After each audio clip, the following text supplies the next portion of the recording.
Assalamualaikum warahmatullahi wabarakatuh. Alhamdulillah wassalatu wassalamu ala rasulillah wa ala alihi wa ashabihi wa mawala. La hawla wa la quwwata illa billah, amma ba'd.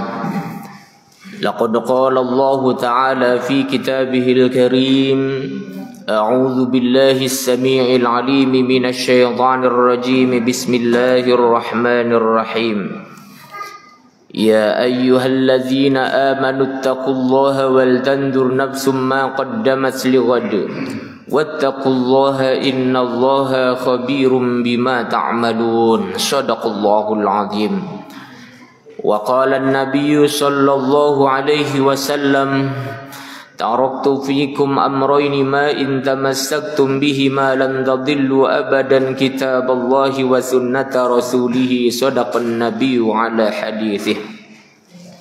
Hadirin jamaah Masjid Al-Barru yang dimuliakan Allah Subhanahu wa taala.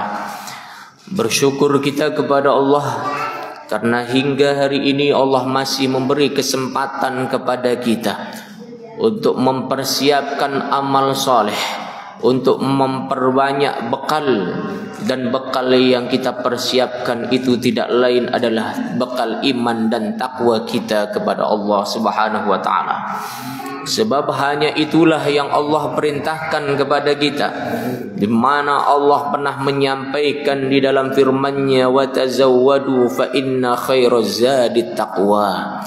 Dan persiapkanlah bekal olehmu, dan sebaik-baik bekal tidak lain tidak bukan adalah takwa kita kepada Allah Subhanahu wa taala. Maka di dalam ayat lain Allah menyampaikan, ya ayyuhalladzina amanu taqullaha haqqa tuqatih. Wahai orang-orang yang beriman, bertakwalah kalian kepada Allah dengan sebenar-benarnya takwa. Yang takwa itu bukan hanya di lisan, bukan hanya di tulisan, bukan hanya di kata-kata, bukan hanya di retorika. Akan tetapi takwa itu harus benar-benar terimplementasikan dalam semua aktivitas kehidupan nyata, di mana kita mengatakan dengan sadar bahwa la ilaha illallah Muhammadur Rasulullah. Kita mengatakan dengan sadar sepenuh hati bahwa tidak ada Tuhan kecuali Allah, dan bahwa Muhammad itu adalah utusan Allah. Setelah kita mengucapkan itu, kemudian kita dengan sadar dan ikhlas pula melakukan segala apa yang diperintahkan olehnya dan menjauhi segala apa yang sudah dilarang olehnya. Inilah hakikat takwa dengan sebenar-benarnya takwa. Di dalam ayat yang sama Allah menyampaikan, la tamutunna illa wa antum muslimun. Janganlah kalian mati wahai orang-orang yang beriman kecuali kalian mati dalam keadaan menjadi seorang muslim. Ini juga semakin mempertegas hadirin bahwa yang Allah kehendaki kepada kita mati dalam keadaan menjadi seorang muslim. Allah tidak memerintahkan janganlah kalian mati wahai orang-orang yang beriman kecuali kalian mati dalam keadaan menjadi pegawai negeri. Enggak. Allah tidak mengatakan janganlah kalian mati kecuali kalian dalam keadaan menjadi pegawai BUMN. Tidak. Allah tidak mengatakan janganlah kalian mati kecuali kalian dalam keadaan menjadi orang kaya. Tidak. Allah tidak mengatakan janganlah kalian mati kecuali kalian dalam keadaan menjadi pejabat negara. Tidak. Allah hanya menegaskan la tamutunna illa wa antum muslimun. Janganlah kalian mati wahai orang-orang yang beriman kecuali kalian mati dalam keadaan menjadi seorang muslim.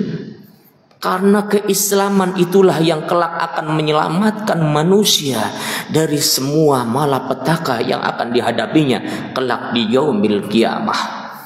Kalau harta, jangankan harta, pangkat, kedudukan, jabatan, jangankan sudah mati, sudah pensiun saja, udah nggak punya kekuatan lagi. Waktu masih ngejabat petang-tang peteng-teng kayak ya. Tapi ketika sudah pensiun kayak ayam kenangkok ngelumpruk. Pangkat, jabatan. Apalagi nanti di yaumil kiamah. Di yaumil kiamah manusia dibariskan oleh malaikat-malaikat Allah. Ada ashabul yamin, ada ashabul shimal. Ada kelompok kanan, ada kelompok kiri. Siapa kelompok kanan itu? Wa ashabul yamini ma ashabul yamin. Fi sidrim makhdudi wa tulhim mandudi wa dhillim mamdudi wa ma'im masgub wa fakihatin kathirah la maqtu'ati wa la mamnu'ah wa furushim marfu'ah. Surat naon eta teh namanya? Surat Al-Waqiah. Orang kita kadang-kala hafal suratnya tapi nggak tahu nama suratnya. Apalagi ibu-ibu yang sering ke majelis taklim. Ibu-ibu hafal atau tidak surat Al-Ikhlas? Enggak, Pak Ustaz. Kalau kulhu ya hafal kulhu sih. Padahal kulhu ya Al-Ikhlas itu. Di sana. Kalau nikahnya sih insya Allah sama aja. Wah, ya keterlaluan.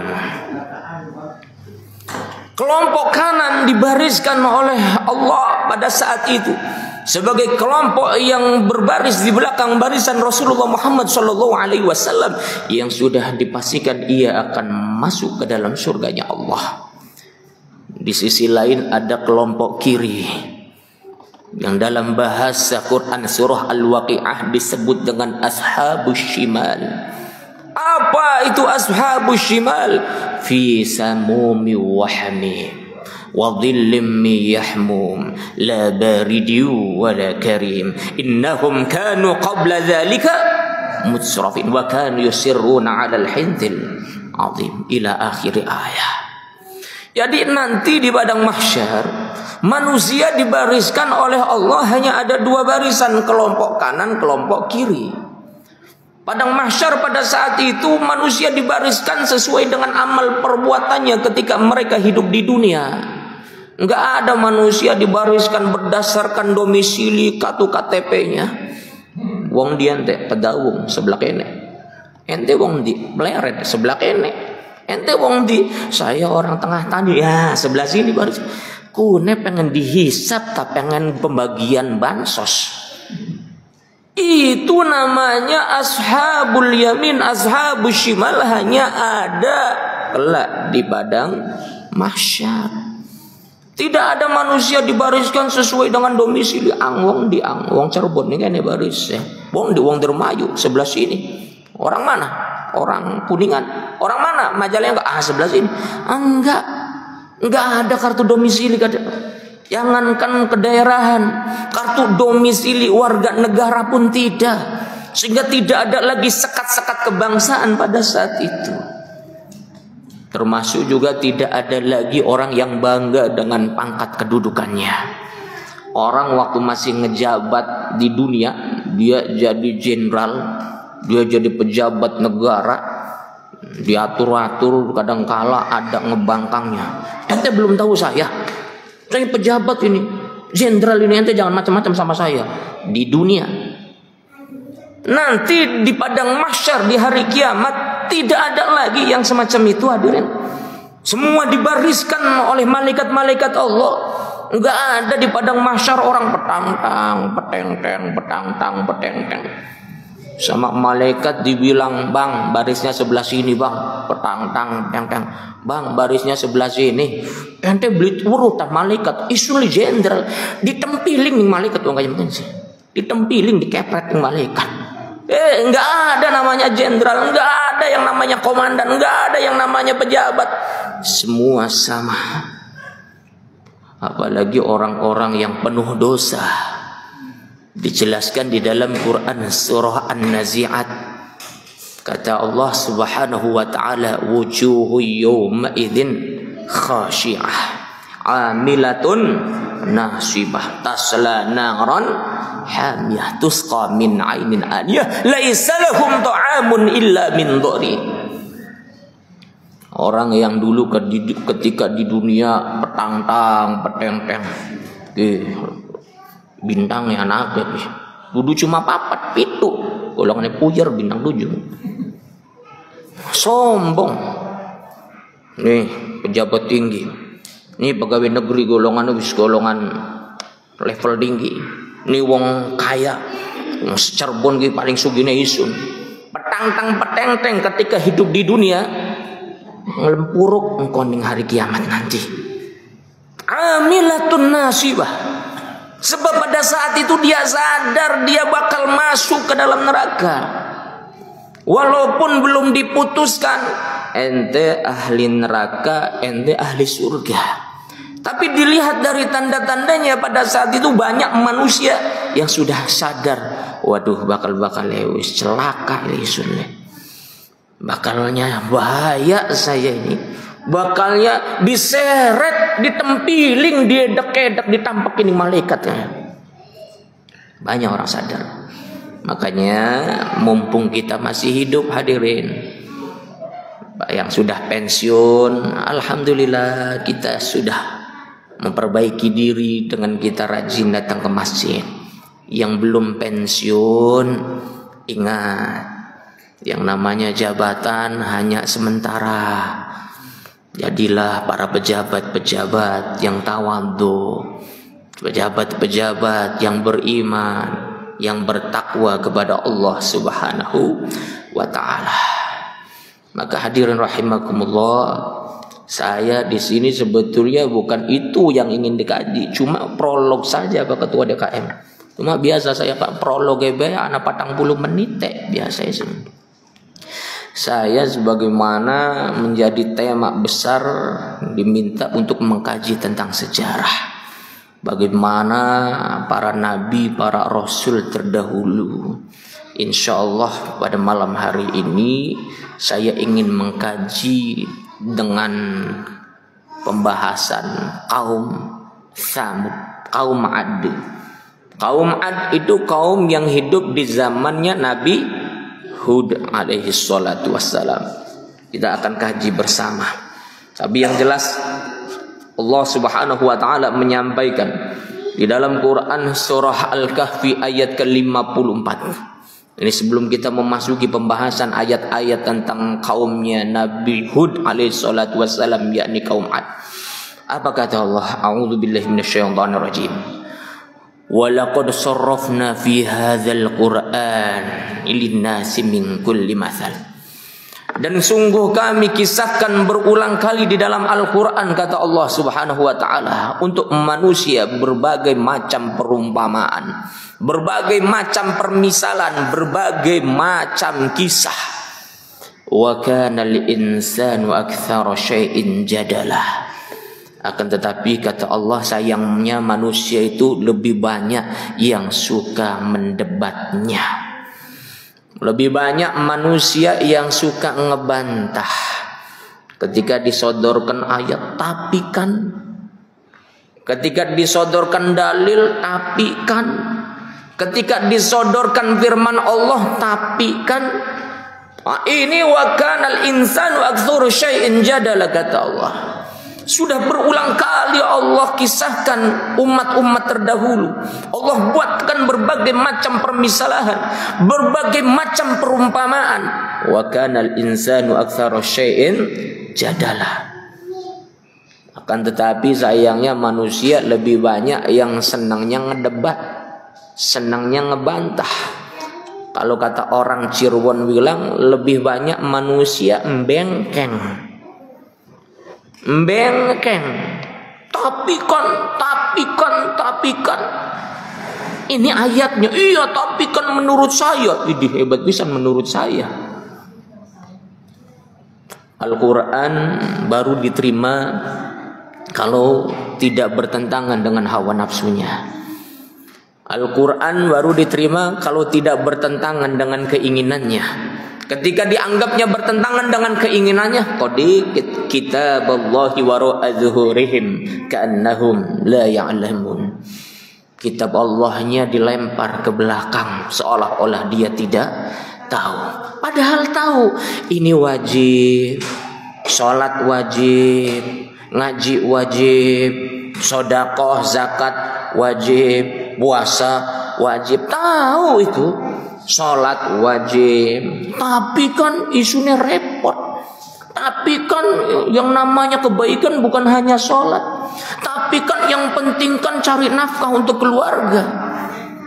Bengkeng ngeyel. Padahal tahu itu wajib.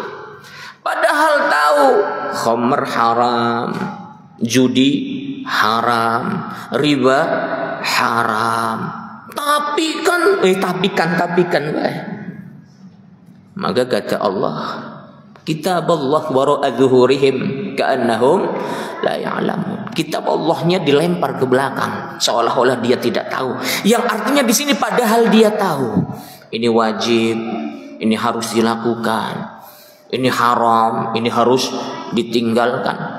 Kitab Allahnya dilempar ke belakang padahal namanya kitab Allah itu penerang. Al-Quran disebut oleh Allah sebagai hudan linnas wa bayyinatim minal huda wal furqan. Penerang. Senter, yang namanya senter harusnya disorotnya ke depan. Kita jalan tengah malam, gelap gulita. Kalau kata orang Indramayu bilang petang dedet, petangnya simbu temen dedet di center. Oh awas ki, anak selokan nih. Oh awas ki, anak ndek kucing nih. Oh awas ki, anak watu nih. Center taruhnya di depan supaya kita tidak ngeblangsak. Tapi senternya sorot ke belakang. Wis ora usah nganggo senter, isun si 2 indra ke 6, ora usah senter-senter gak weruh isun si dalane nyampe blim blangsake wis iya. Itulah yang banyak terjadi pada diri manusia saat ini. Jadi umat kita hadirin rahimakumullah sekarang ini anak-anak kecil dirusak dengan game online. Anak-anak remaja dirusak dengan judi online. Orang-orang tua dirusak dengan pinjaman online. Jadi semua sektor dihabisi. Semua umur coba untuk dirusak dengan maraknya teknologi yang disalahgunakan oleh orang-orang yang jahat. Makanya ngeri, Pak. Kemungkaran merajalela di mana-mana. Yang namanya minum-minuman keras banyak, yang namanya tawuran geng motor banyak, narkoba banyak, orang korupsi banyak. Semua lini kehidupan kita dihancurkan. Itulah Indonesia Raya. Ini mengkonon jagate. Kita di sini tinggal banyak-banyak doa baik, ngoriwil tasbih, astagfirullahaladzim, astagfirullahaladzim. Tapi bukan hanya itu, harus ada ikhtiar juga dengan dakwah.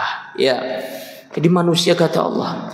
Ini ayat ini ada kisah menarik ketika saya lihat di keterangan para ulama, di tulisan-tulisan mereka, di kitab-kitab mereka. Termasuk juga Imam Al-Qurtubi menyampaikan, termasuk ulama kontemporer Syekh Mutawalli Asy-Sya'rawi ketika menjelaskan Quran surah Al-Kahfi ayat ke-54 ini, pernah kata beliau menyampaikan satu hadis yang sahih. Sayyidina Ali bin Abi Thalib sudah menjadi menantu Rasulullah Muhammad sallallahu alaihi wasallam. Menikahi siapa hadirin? Menikahi putri Nabi yang bernama Fatimahuz Zahra. Yang namanya baru nikah, baru jadi menantu, apalagi menantunya Rasul. Jadi Ali bin Abi Thalib sama Fatimah Az-Zahra pada saat itu tidur. Kemudian dibangunkan oleh Rasulullah Muhammad sallallahu alaihi wasallam, suruh sholat tahajud. Fatimah dibangunkan nok tahajud. Setelah membangunkan Fatimah, Rasulullah kemudian membangunkan Ali, li tangi tahajud. Kemudian ditinggal oleh Rasulullah. Rasulullah datang lagi, Ali masih tidur. Li tangi tahajud li.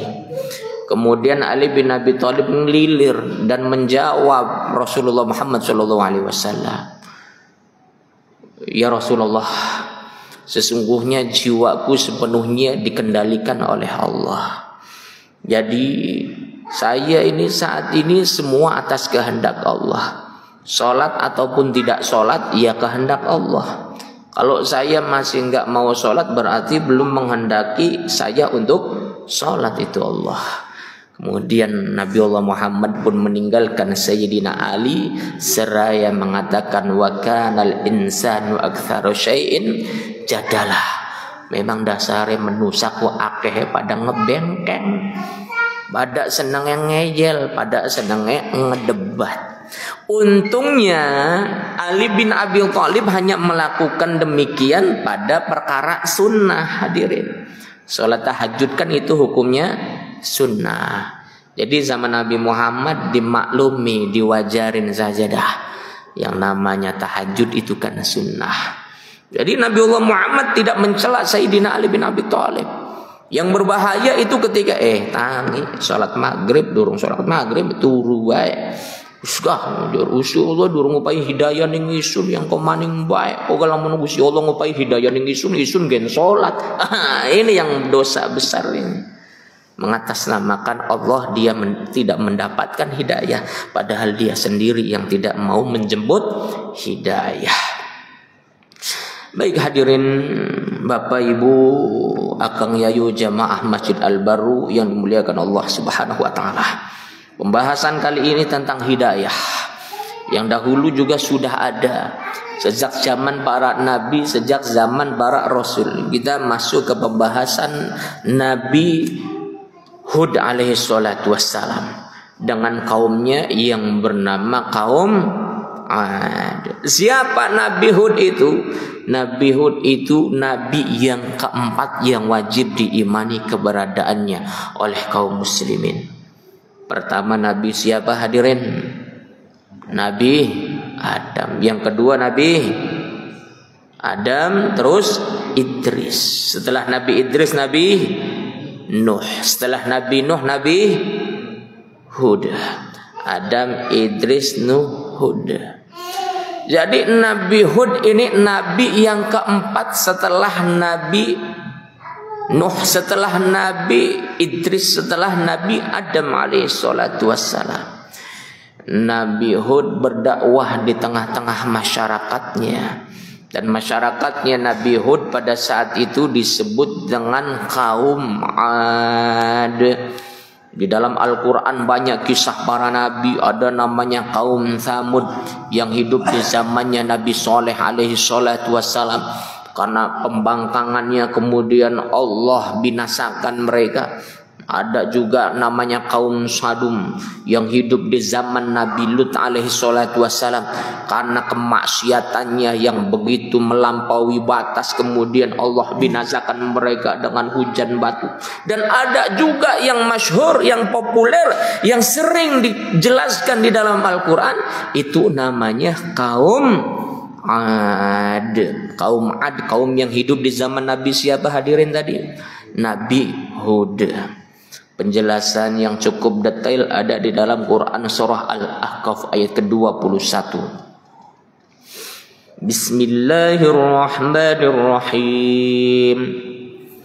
Wadhkur akha 'ad إذ أنذر قومه بالأحقاف وقد خلت النذر من بين يديه ومن خلفه ألا تعبدوا إلا الله إني أخاف عليكم عذاب يوم عظيم.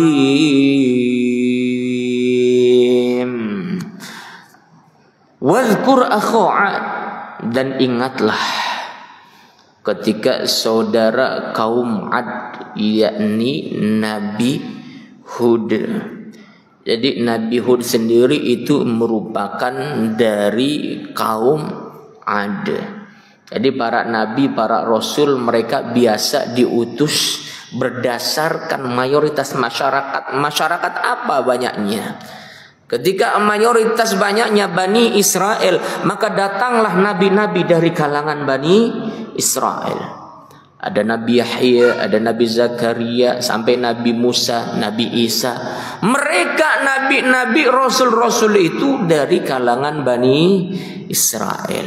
Kemudian di Arab hadirlah sosok manusia mulia, Nabi akhiruz zaman, Nabi paling istimewa. Siapakah itu? Muhammad sallallahu alaihi wasallam. Dari kalangan apa? Dari bangsa Quraisy. Jadi Nabi Muhammad hadir di tengah-tengah masyarakat Mekah dari kaum yang paling istimewa, bangsa yang paling istimewa itu bangsa Quraisy.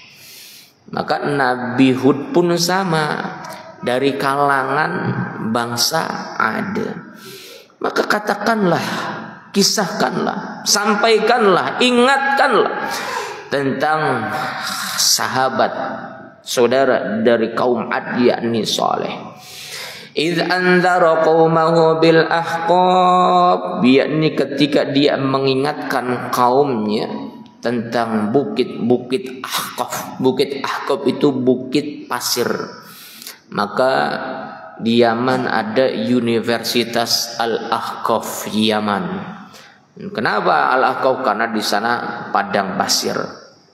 Kata Nabi Nuh, kata Nabi Hud mengatakan kepada kaumnya, wa qad khalatin nuzuru min baini yadayhi wa min khalfihi, dan sesungguhnya telah berlalu peringatan, pemberi peringatan kepada mereka sebelumnya dan setelahnya.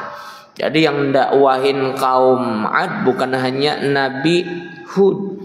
Sebelum Nabi Hud juga ada nabi-nabi lainnya yang juga mendakwahi kaum Ad. Allah ta'budu illallah. Mereka mengatakan jangan kalian menyembah kecuali Allah. Inni akhafu alaikum azab yaumin azim. Sesungguhnya aku khawatir engkau semua akan mendapatkan azab pada hari yang ditentukan oleh Allah Subhanahu wa taala. Jadi yang pasti Nabi Hud pada saat itu mengingatkan, ente lu nyembah Gusti Allah baik.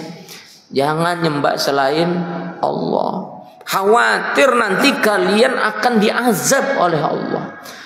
Namanya Nabi Hud, Pak, dari bangsa Ad, dari kaum Ad yang otomatis memang manusia naluri itu ada muncul jiwa primordialisme.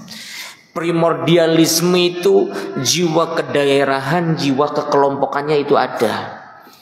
Kayak saya orang Indramayu, di Cirebon ketemu orang Indramayu senang. Alhamdulillah Indramayu ning diang, kana aja patrol. Dua parang ning di patrol senang. Itulah jiwa primordialisme. Apalagi kalau keluar negeri, orang mana? Orang Indonesia, padahal Indonesia ning Papua, wis pokoknya yang penting pada bayi Indonesia ya. Itulah jiwa primordialisme. Saya ada ceramah di Makassar, Sulawesi Selatan. Selesai ceramah ada di Goa, ada di Maros, ada di Makassar. Dekat stadion apa itu di Makassar itu terkenal itu. Saya nyari makan, saya keliling jalan menyusuri kota Makassar. Dari kejauhan ada orang nyetel suara tarling Cerbonan, Pak. Kini Makassar ana suara tarling Cerbonan kayak ning pasar Pleret, guys. Saya telusuri, Pak. Ketika saya telusuri tukang dagang gorengan. Lah, Mang tuku Mang 10.000. Lah, masa orang Cirebon ya? Ya wong Cirebon. Kok tahu di sini ada saya orang Cirebon? Ya ente nyetel tarling Cerbonan. Seneng, Pak. Dari situ Cirebonnya di mana? Ya Cirebonnya di kota. Alhamdulillah. Bapak udah lama, udah 10 tahun jualan gorengan. Kenapa nggak di Jakarta aja? Wah, di Jakarta udah banyak, di sini jarang ya. 10 tahun jualan gorengan, hadirin. Akhirnya saya kasih uang, bayar, dia nggak mau, nggak apa-apa Pak, nggak apa-apa, gratis saja. Alhamdulillah ketemu wong Cirebon. Itu semangat primordialisme itu naluri yang alami ada pada tiap-tiap manusia. Jadi ketika merasa sama daerahnya, sama sukunya, satu kampung, senangnya luar biasa. Begitupun Nabi Hud, begitu sayang kepada kaumnya, begitu sayang kepada saudara-saudaranya dari kaum Ad, sehingga Nabi Hud alaihissalatu wassalam mengingatkan mereka, janganlah kalian menyembah kecuali menyembah Allah. Tapi apa jawaban mereka? Qalu ajitana litafikana an alihatina. Mereka ketika didakwahi oleh Nabi Hud alaihi salatu wassalam, apakah engkau datang kepada kami tujuannya untuk memalingkan kami dari Tuhan-Tuhan kami? Ente luhut tekan mengisun lih. Ente pengen malingakan isun supaya isun beli nyembah berhala-berhala isun dah. Kodeh kiat enak baik. Kamu datang kepada saya tujuannya supaya saya enggak lagi menyembah sesembahan-sesembahan saya. Kata mereka, fa'tina bima ta'iduna in kunta minas shadiqin. Kemudian kaum Ad itu justru menantang Nabi Hud alaihi salatu wassalam. Gini aja Hud, gini aja. Ente kalau ngerasa benar dengan apa yang disampaikan, coba datangkan kepada kami dengan azab yang kau ancamkan kepada kami. Coba ente ngomong kalau nyembah selain Allah bakal diazab, kalau nyembah selain Allah bakal celaka. Kalau ente benar dengan ucapannya itu, coba datangkan dong, datangkan. In kunta minas shadiqin, apabila engkau merasa orang yang benar. Jadi ini kaum Ad hadirin menantang Nabi Hud. Memang kadang-kala ada orang-orang yang bengkeng, yaitu bengkeng ngejel itu. Wa kanal insanu aktsara syai'in jadalah. Coba katanya kalau enggak menerapkan syariat Islam bakal celaka. Coba buktikan azab Allah mana, menantang diazab oleh Allah Subhanahu wa taala. Apa jawaban Nabi Hud alaihi salatu wassalam? Qala innamal ilmu indallah. Sesungguhnya ilmu tentang itu di sisi Allah. Masalah azab, masalah siksa, masalah bencana, musibah, malapetaka, itu urusannya Allah, kata Nabi Hud alaihi salatu wasallam. Wa uballighukum ma ursiltu bihi, dan aku ditugaskan hanya menyampaikan apa yang telah Allah sampaikan kepadaku. Aku hanya ditugaskan untuk dakwah, mengingatkan kalian semua agar mentauhidkan Allah Subhanahu wa taala. Ini Nabi Hud. Jadi ketika ditantang, tolong turunkan azab kepada kami wahai Hud. Coba doakan isun-isun kabeh coba supaya diazab ning Gusti Allah. Nabi Hud dengan bijaksananya justru mengatakan, aku ini hanya dakwah. Makanya di sini pelajaran juga bagi para pendakwah, pelajaran juga bagi para pengurus masjid. Ketika ada orang-orang yang suruh, ayo kita ke masjid, ramaikan masjid, kita sholat, jangan sampai tinggalkan sholat. Kemudian ada yang ngeyel, sholat apa? Sok dong ngakak nisun, jarane wong beli sholat tuh bakal celaka. Buktinya isun sampai sekian adem ayem bae, anteng aman-aman bae. Aja langsung ente pengen diazab ning Gusti Allah. Allahumma sholli, didongaaken jangan. Sampaikan, saya sih cuma ngajak. Adapun disiksa, diazab atau tidak orang-orang yang enggak sholat, qul innamal ilmu indallah. Urusan Gusti Allah. Nabi Hud pun sama. Beliau mengatakan, aku di sini hanya menyampaikan kepadaku ma ursiltu bi, apa yang diwahyukan oleh Allah kepadaku. Walakinni arakum qauman tajhalun, akan tetapi aku melihat kalian semua sebagai kaum yang bodoh. Orang-orang yang bodoh. Padahal kalau kita lihat sejarahnya hadirin, kaum Ad itu kaum yang maju. Secara teknologi, arsitektur, mereka termasuk kaum yang maju. canggih luar biasa. Tapi kenapa Nabi Hud alaihissalatu wassalam menyebut mereka sebagai qauman tajhalun? Karena mereka tidak mau menerima seruan dakwah yang disampaikan olehnya.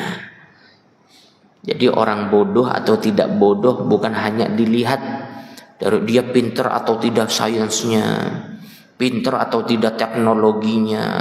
Bukan. Tapi orang yang bodoh itu adalah orang yang tidak mau menerima seruan dakwah yang disampaikan kepadanya. Ini orang bodoh. Jadi walaupun pintar, gelarnya profesor, doktor, bukan hanya profesor, sampai kompresor, tambal ban,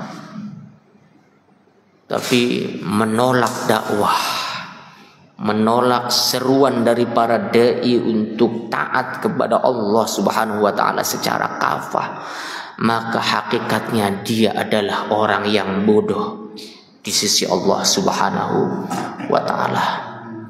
Sebagaimana Nabi Hud alaihissalatu wassalam menyebut kaum Ad sebagai qauman tajhalun, padahal secara historis mereka termasuk orang yang mempunyai teknologi yang maju di zamannya, tapi disebut sebagai orang bodoh karena tidak mau menerima seruan dakwah. Falamma ra'awhu 'aridan mustaqbila awdiyatihim qalu hadza 'aridun mumdiruna. Jadi pada saat itu kemudian datanglah azab yang kecil. Kaum Ad dilanda kekeringan panjang, berbulan-bulan tidak turun hujan, sehingga banyak pertanian peternakan yang mati pada saat itu.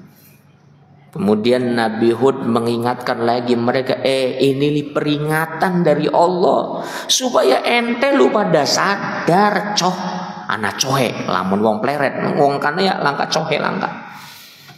Ini peringatan dari Allah supaya kalian sadar. Saya itu mengingatkan kalian semua agar bersama-sama mentauhidkan Allah Subhanahu wa taala. Kalian gak mau, malah ngeyel, nantang didatangkan azab dari Allah. Ini Allah sudah kasih peringatan berupa kekeringan panjang. Mereka masih tetap ngeyel, Pak. Mereka masih tetap bengkeng. Hingga suatu waktu kemudian terjadilah langit gelap gulita. Orang-orang Ad seneng uri delat maning udan, seneng Hud azab-azab apa? Buktinya aja pengen udan, disangka pengen udan. Di sini dikatakan falamma ra'ahu 'aridan mustaqbil audiyatihim, maka ketika mereka melihat aridun, awan-awan yang mustaqbil audiyatihim, menuju bukit-bukit, lembah-lembah mereka, qalu hadza 'aridun mumtiruna, mereka mengatakan inilah awan yang akan menghujani kami. Adelat maning udan. Hud ente lu bohong, jalane isun pengen diadab, buktine lu nembegen ngomong kieu kamarau berkepanjangan adab sing Gusti Allah, buktine delat maning udan padahal bukan hujan. Apa kata Allah? Bal huwa masta'jaltum bihi, bukan, tetapi itu adalah azab yang engkau minta untuk disegerakan datang kepadamu. Rihun fiha azabun alim, yaitu angin yang di dalamnya ada azab yang begitu pedih. Bukan hujan ternyata. Ketika mereka siap-siap keluar lapangan ore udan. Biasa uang kan kalau mau nelawas beli udan-udan kan pasti tiba-tiba udan kan pada senang di lapangan, Pak. Mereka senang berkumpul di lapangan delat maning udan, ternyata bukan hujan, melainkan itu merupakan angin yang begitu dahsyat luar biasa, meluluh lantahkan mereka. Tapi apa kata Allah? Tudammiru kulla syai'in bi amri rabbiha. Angin-angin itu menghancurkan kulla syai'in, segala sesuatu, bi amri rabbiha, dengan perintah Tuhannya. Fa asbahu la yura illa masakinuhum, sehingga mereka menjadi tidak tampak lagi di bumi. Banyak mati berkelimpangan, tertimbun pasir-pasir yang ada di sana. Illa masakinuhum, yang terlihat hanya tempat tinggal mereka, rumah-rumahnya saja yang tampak. Kadzalika najzil qaumal mujrimin. Demikianlah kata Allah, kami memberikan balasan kepada kaum yang berdosa. Jadi kalau kita sekarang ini hadirin menyaksikan Amerika dilanda kebakaran hebat, Los Angeles, California, beribu-ribu hektar terbakar di sana. Rumah-rumah mewah, gedung-gedung yang kokoh habis dilalap si jago merah. Orang yang beriman memandangnya ini adalah azab dari Allah Subhanahu wa ta'ala. Sehingga orang yang beriman memandang apa yang terjadi di Amerika sekarang ini sebagai pandangan yang membahagiakan. Alhamdulillah. Belum lama Donald Trump nantang, Gusti Allah, saya akan jadikan Gaza neraka dunia. Ternyata Amerika dewek tidak dia akan neraka ning Gusti Allah. Gaza dihancurkan dalam waktu lebih dari 400 hari. Luluh lantak, banyak rumah-rumah hancur. Ini California, Amerika enggak mesti nunggu 400 hari. Cuma 2 hari habis puluhan ribu rumah hancur, hangus, dilalap si jago merah. Para pejabat Amerika melakukan penyelidikan apa yang menyebabkan ini terjadi. Ini benar-benar tidak masuk akal. Mengingat biasanya kalau musim panas di Amerika itu terjadi pada bulan Juni dan Juli. Ini bulan Januari, musim dingin. Kemarin baru Natal, di mana-mana musim salju. Terjadi kebakaran besar. Nggak masuk akal kata mereka. Ya iya, nggak masuk akal. Akal manusia terbatas. Allah kemahakuasaannya tidak terbatas. Innama amruhu idza arada syai'an an yaqula lahu kun fayakun. Kalau Allah sudah mengendaki lockdown Donald Trump, Amerika dikurang ajar. Di luar nalar mereka, yang seharusnya yang namanya api itu sulit untuk dinyalakan, namanya musim dingin, musim salju. Ini terjadi kebakaran hebat. Kita orang beriman memandangnya ini adalah azab dari Allah yang dikirimkan kepada mereka. Kenapa? Karena mereka sudah begitu zalim memperlakukan saudara-saudara kita di Palestina. Ustaz, tapi kan yang menyerangkan Israel. Iya, Israel. Tapi yang mendukung penuh kekejaman Israel terhadap saudara-saudara kita di Palestina sana adalah Amerika. Makanya aja macam-macam karo Gusti Allah lu. Aja macam-macam nembe rong dina bae habis. Puluhan ribu triliun dikeluarkan hadirin. Coba lamun jare wong dermo yus entong bebek, entong endok ayam merungkat kabeh coba. Mereka mengirimkan hanya ratusan triliun untuk mendukung Zionis Yahudi memerangi saudara-saudara kita di Palestina. Akhirnya mereka rungkat sendiri dengan mereka di bumi hanguskan oleh Allah Subhanahu wa ta'ala. Jadi hakikatnya ini peringatan bagi mereka. Jangan nantang Allah. Kalau berani nantang Allah, nggak bakal beres akhirnya. Bakal rungkat dunia akhirat. Na'udzubillah min dzalik. Kita belajar dari kisah-kisah Nabi umat terdahulu. Pamungkas, ini masih surat Al-Ahqaf ayat 27. Walaqad ahlakna ma haulakum minal qura. Dan sungguh kami telah membinasakan di sekitarmu minal qura, berupa negeri-negeri, wasorrofnal ayati, dan juga kami telah kisahkan berulang-ulang dari tanda-tanda kebesaran kami, la'allahum yarji'un. Tujuannya apa? Agar mereka kembali ke jalan Allah Subhanahu wa ta'ala. Jadi dakwah ceramah semacam ini bukan hanya dongeng belaka, akan tapi ini juga harus dijadikan pelajaran bagi kita bahwa kita itu lemah, tidak ada daya dan upaya. Yang maha kuat itu hanyalah Allah Subhanahu wa ta'ala. Karena kita sadar bahwa kita adalah lemah, maka sudah sepatutnya kita tunduk dan patuh dengan syariat-syariat yang sudah ditetapkan olehnya. Wallahu a'lam bishawab.